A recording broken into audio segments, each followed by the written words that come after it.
Well, hello there and welcome back to the Euro Roundup where me and Pato, yes, this hunk of man just here, look at the highs and lows of football from across the continent at the weekend, starting with our winners. Not us, pair of losers. Took us 3 hours to get to work. Cheers, TFL. Manchester City, Pat, please tell me a little bit more. Well, as we know, they were disappointed over the festive period to lose 1-0 to Liverpool at Anfield. But they've recovered with a 2-1 win over Burnley, despite going down to 10 men, and a 5-0 drubbing of West Ham away at the London Tesco Bowl.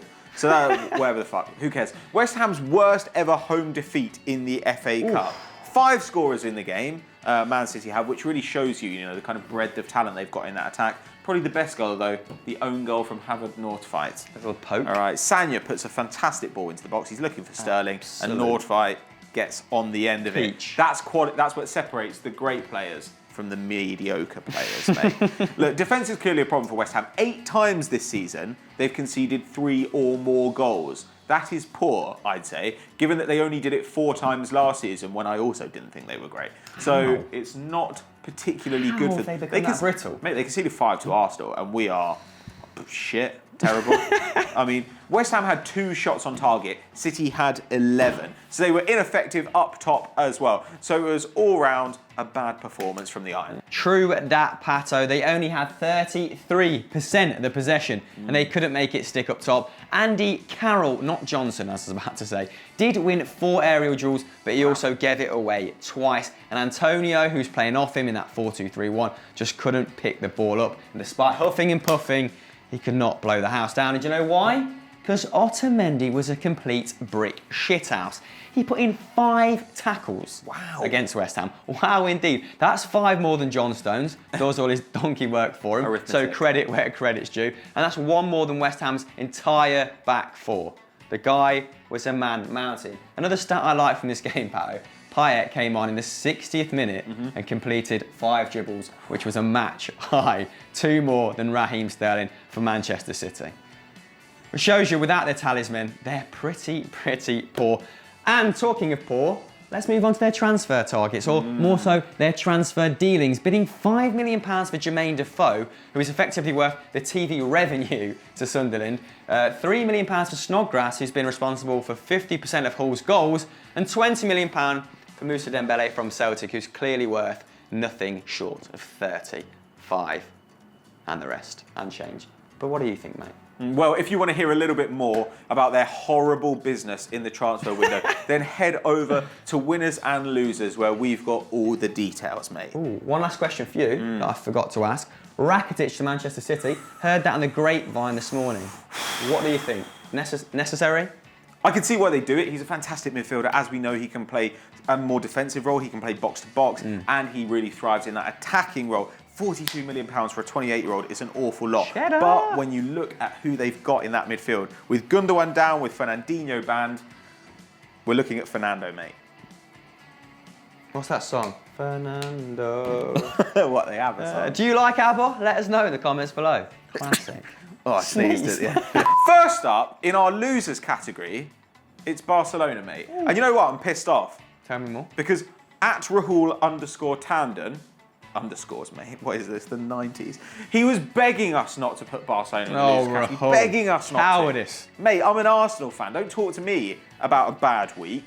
My team's fucking garbage, mate. Look, everything is terrible in the world. There's a chance of an asteroid hitting the Earth, like in the Yucatan Peninsula, killed the dinosaurs. Read about it. The Andromeda Galaxy is going to collide with ours. It's on a collision course, mate. The sun is going to run out of fuel. Oh, Barcelona, don't put them in the losers. They're in the losers, mate. Deal with it. Chris, tell me why. It's fine. Yes, Pato, life is a bitch, and it's been a bitch of a week for Lucho, seeing his side lose to Bilbao 2-1 in the Copa del Rey, despite them going down to 9 men. And then they drew 1-1 away with Villarreal when they went down to 10 men. Hashtag conspiracy. However, this is a very stoic Villarreal side. They're the only side in the Liga to go undefeated against Barca, Real and Atletico. Wow. That is hugely impressive, and it's mainly down to that back 4. Well done to you guys. And despite Barca having 31 attempts against these 2 opponents and only conceding 13, they've only scored 2 goals. Both delightful Messi free kicks. The wee man is on form, Pato. Unlike Barcelona themselves, who are now 1 point behind Sevilla and 5 behind Real Madrid. Wow. And Real have a game in hand. Oof. It's not ideal, is it? But I do want to give Villarreal a little bit more shine. Like Chris said, they've been fantastic this season. Do you know how many goals they've conceded in La Liga in 17 games? 12. Yeah, that's what it says there. 12 goals. That's 2 fewer than Atletico Madrid, 2 fewer than Real Madrid, 5 fewer than Barcelona. What a defence they've mustered. Despite losing Marcelino in the summer, they've still got this incredible defence. Messi actually became the first player to score against Villarreal from outside the box this season. He's the only guy who's managed to do that. Down. Despite, again, losing the guy who was their goalkeeper last season, Alphonse Areola, who went back to PSG at the end of his loan. Now, Aritz Aduriz for Bilbao, on the other hand, he's been a thorn in Barcelona's side. In his last 11 games against the Blaugrana, he scored 8 goals. Evergreen. Which is incredible. So he's in great form. Yeah. On the other hand, you know who isn't? Neymar. He's without a goal in his last 11 games. Compare that to Lionel Messi, who has 6 in 5. And you start to see a slightly worrying picture there. Barca, look, they've still got the second leg against Bilbao to put things right, and it is a long season. So they do still have the chance to catch Real Madrid. But has the title race already gone? Let's do a poll. Let's do a poll. Let us know in the poll above. Poll. Poll time. Poll. Graham poll. Poll. Our next winners are Inter Milan, who defeated Udinese 2-1 at the Stadio Friuli. If I pronounced that wrong, at least I tried. No apologies there. Pato, this leaves them 4 points off Lazio in those Champions League places. Still in 7th, but this was a vital win, wasn't it? Lazio also won. Yeah, they've now got 4 league wins on the bounce, Inter Milan, which is pretty good stuff. And in this game, we want to flag up a couple of guys. They both come from Croatia. Little clue there. First one, Ivan Perisic completed all his take-ons, put in 5 crosses, 4 shots, 2 goals, and he made 2 blocks on the defensive end. That's going to be important in a minute. That is what we call an all-action performance in the business. Pato. Yeah, and Marcelo Brozovic had one as well in midfield. 121 touches he had in this game. Compare that to his opposite number for Udinese, Kuma, who had 33 touches, and you see how dominant he was. He also made 3 tackles, and this is really what I want to talk about, the defensive ability that's going into this side now. They're really working together. It's actually the first goal they conceded this game in 323 minutes of league football. So Pioli has really shored them up. They're a really aggressive side now. They attempted 44 tackles in comparison to the 30 that Udinese attempted. So they are working hard off the ball. Fired up, and indeed. Miranda in the heart of that defence, he made 8 tackles in this game, completed Beast. 8 tackles. What a man. Incredible stuff. Yeah, he's been their rock for a little while now, hasn't he? And despite only 35% possession, Pato, Udinese actually created more chances. They had 12 shots to Inter's 9. And Inter at times, I mean, we say they've solidified, but they actually looked vulnerable on the counter-attack, especially against the pace of someone like Fofana, who used to be on Manchester City's books, actually. And the left-back, Samir, I'd keep your eye out for him. The 22-year-old Brazilian looks a little bit special. Now, Udinese did take a deserved lead through Janko. It was a lovely finish, emphatic, you might say. Left foot, across Handanovic, lovely stuff. But the injection of João Mauro after your Croatian boy there had equalised, really gave into the impetus back. He should have scored with 10 minutes remaining, and then he set up the winner, Perisic's header, Bosch, a lovely header it was too, at the death. Next up in our losers category, it's what might be the worst club in Europe at the moment. I mean, seriously, it's Valencia. One of the worst run clubs, certainly. Yes, Los Che are in a hole, Pato. They have 12 points from 15 league games. Oh, is that good? Because it doesn't actually sound good to me. And a goal difference of -8. And they lost on Tuesday in the Copa del Rey 4-1 to Celta Vigo with the Iago Aspas running riot yet again. Now, what is wrong at the Mestalla? Prandelli left on the 30th of December. I was too busy stuffing chocolates in my face to even register the Italian had gone. Word would have it he asked for 2 defenders, a midfielder and a striker. And the powers that be came back with, you can have a midfielder or an attacker. Now, Prandelli did want Zaza, so let's not give him that much credit. But this also prompted Pitach to leave, their sporting director. So they're without a manager and they're without a sporting director. And there's so much talent left in that squad. How are they in this position? It's perilous. They've got Gaia, they've got Cancelo, who's been linked with Barcelona, Rodrigo, Santi Mina, Diego Alves, Parejo. They've got Perez, Nani, who had the tournament of his life in 2016 at the Euros. Pato, fill me in, because I'm perplexed. Well, look, I mean, Valencia down in 17th now. They're level on points with Sporting Gijón, who are in 18th, though they do have a much better goal difference. And also they have 2 games in hand. All the clubs around them have played 17 games. Valencia have only played 15. One of those games in hand is against Real Madrid, so let's assume that's a loss right there. The other is against Osasuna, who are bottom of the table, so that might be 3 points. They may be able to drag themselves further away. But even if they were to win both of those games in hand, they'd only go as high as 15th place. That's how bad they've been. The top half of the table is pulling away, and it's uncatchable. It's absolutely ridiculous. And the Celta performance is not really what you'd call encouraging, is it? They shots and shots on target were about even. They had 14 shots to 13, they had 4 on target to 5. So, you know, it looked a bit level. But when you look at the clear-cut chances, you know, these are big chances as defined by Opta. Celta had 3. Valencia had 0. At home. It's like your mate on FIFA who will shoot from anywhere, just plays for stats. That's Valencia. It's unbelievable. It's poor. Like so within 19 minutes, they were 3-0 down. There'd been a penalty, there'd been an own goal, and there was a tap-in. It was ridiculous. Then they got a goal back. They were incredibly excited. And what happens? It goes straight back down the other end. He goes around the keeper and taps it in. Ridiculous. SMH. Voro is now in charge again. This is the 5th time in his career that he's been caretaker manager at Valencia. The 5th time. Does that speak to you of a well-run club? Fuck off. No, it doesn't. Stupid. Rubbish, Valencia. Peter Lim is garbage. Get rid of Peter Lim. He's a moron. Everyone hates him. And if they could get relegated, I mean, you'd like to think there's too much talent in that squad for it to happen. But unless they get in a decent coach, it will happen at some point in the next few years, because João Cancelo is linked with Barcelona. There's a possibility he's going to leave at the end of the season. Gaia to Arsenal. Jose Luis Gaia is being linked with Arsenal, who might be looking for a new young left-back in the summer. Things could get so much worse. Grim.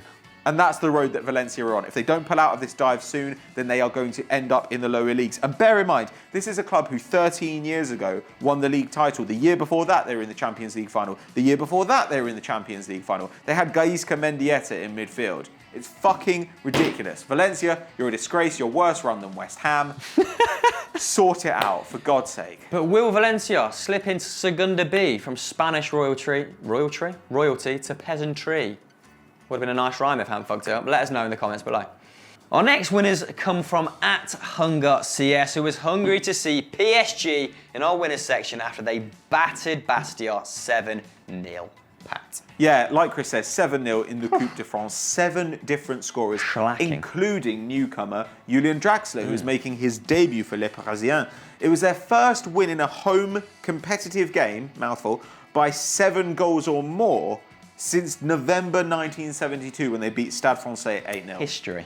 So, quite a big win. They had 15 shots to Bastia's 5. They had 9 on target to Bastia's 2, but Vincencini, who was in goal for Bastia, had a night to forget. I mean, the second goal was a bit embarrassing, the third as well. Just these were shots that were hit from range, but the defending was all over the place. If you were check out Di Maria's goal, and then you can just draw like a 5-yard circle around him. He's 6 yards out. There's nobody near him. It's ridiculous. It's hardly finished though. Do you know who I was impressed with, Pat? Hatem Ben Arfa. He was their chief creator on the night. Unai Emery's recently compared him to Zlatan Ibrahimovic, which is ridiculous. But PSG fans, now he's got back into the team, can you see him putting a run together, or will he be used exclusively for cup games? Because he was very effective here. He played a major part in at least 50% of the goals. I mean, that would make it 3.5. Yeah, I was going to say. Thus mathematically impossible. But at least 3 of the goals came from his creativity. Thiago Silva also bagged a lovely, lovely header, but Pato, he's injured, isn't he? Went off at half-time. Doesn't bode well, considering that game against Barcelona is coming up. So I'd maybe fear for the worst without their talismanic captain. It's the first time he's scored in consecutive games as well during his time at France, so hit a bit of form. He's in a bit of a purple patch. And PSG will now play Rennes, as we say in Leicester, after they smashed Biarritz 6-0. So roll on the next round. That's good. For our last loser section, Chris and I have decided to take different teams. Now mine is a suggestion from Mika Dozinho, Brazilian legend. I believe he was Pele's dad. He suggested that we put in Porto. Porto drew with Paços de Ferreira this weekend, leaves them 6 points behind Benfica. They're only 2 ahead of Sporting Lisbon and Braga. Oof. So it was a bit of a costly result. Now, they were dominant in this game. They had 27 shots to Paços 6 and limited the home side to 1 on target. Up front in that 4-3-3, Silva, Corona and Jota had 11 shots between them and yet still couldn't make the breakthrough. But you know why that is? Because when you come up against a goalkeeper whose name is Defendi. Defendi. Yeah, you're not getting past him. You know you're not getting past him. He made 7 saves. 7 saves in this game. What a performance from the big man. And talking of big men, a little like Zach's search history, he's telling me I have to wrap this up. My last losers are Nice with their loss against Lorient. This is the 3rd time in 3 years they've failed to make the last 32. Considering the form they're in, that is really poor stuff. They actually took the lead through player. Stop it. Before ex-Arsenal and Celtic legend Jermaine Alialier, I can never say his name, scored, and Mesloub also scored within 5 minutes of each other to overturn that scoreline. Lucien Favre's side hadn't lost to Lorient in their past 5 games, but form has been patchy with 2 wins, 2 draws and 1 loss. So yeah, they make my losers section. And we're not done yet, because we're going to discuss transfers, shout-outs and highlights and lowlights. The show goes on. Right, we start with a little bit of paper talk. As we're in January, it'd be rude not to. Pato, the big story from last night was Arsenal. Have or have they not bid for Belotti? 55 million was touted. Now, this kid has got 13 in 17 games. He's only 23.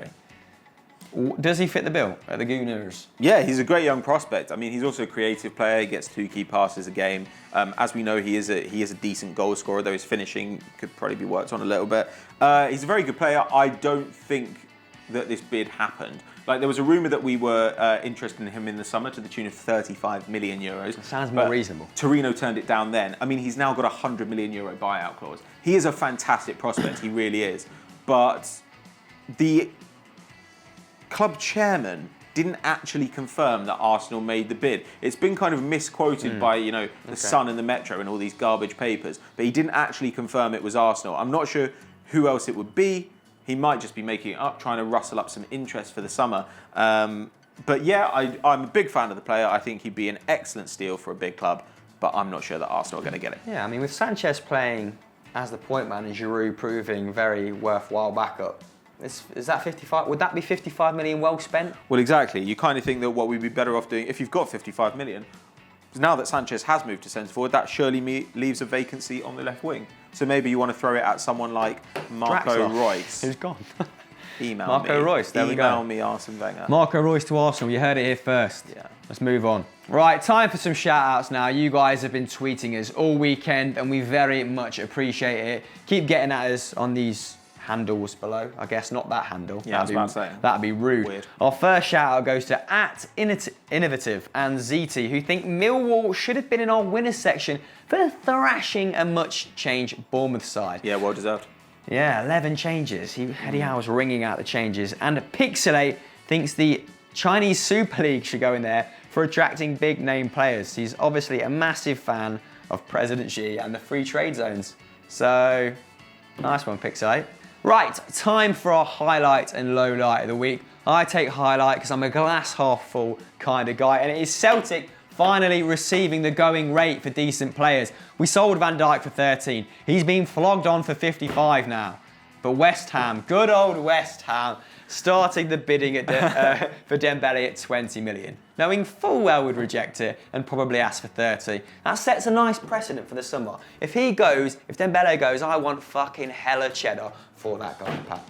So, thank you, Karen Brady. Your highlight is selling your players. For a good sum of cash. Yes, a poor state of affairs, admittedly. Karen Brady's an idiot, mate. Claude would have paid it what it took to get Moussa Dembele. Claude knows what he's doing. There's no way Dembele's going to West Ham. Yeah, too good for that. Anyway, what's your low light? Well, there are so many options, mate. I mean, the world is so terrible in so many ways. But Arsenal's first half against Preston was pretty bad. Playing Preston, that was pretty fucking rubbish in itself. I'd say probably my least favourite thing this week is Joe Tomlinson's Twitter feed. Man United have been winning, which obviously nobody wants. And Joe has been insufferable. He's like, oh, Rojo, oh, he's so good. I always knew he'd come good. Oh, Michael Carrick, what an incredible player. Shut the fuck up, mate. That is an exclusive to Joe. Every time United win with Michael Carrick in the lineup, it's like www, like, form is temporary, class is permanent. Yes, we get it. He's a good player. Move on. Get a new tweet. Oh, the passage of time. Fuck off. Fine wine. So guys, that was the Euro Roundup. If you enjoyed this, why don't you check out the latest Stat Wars, where we tell you who the most expensive accumulative transfer is of all time. Tip, we mentioned in this episode already, so ooh, knowledge. I didn't know what I had to say.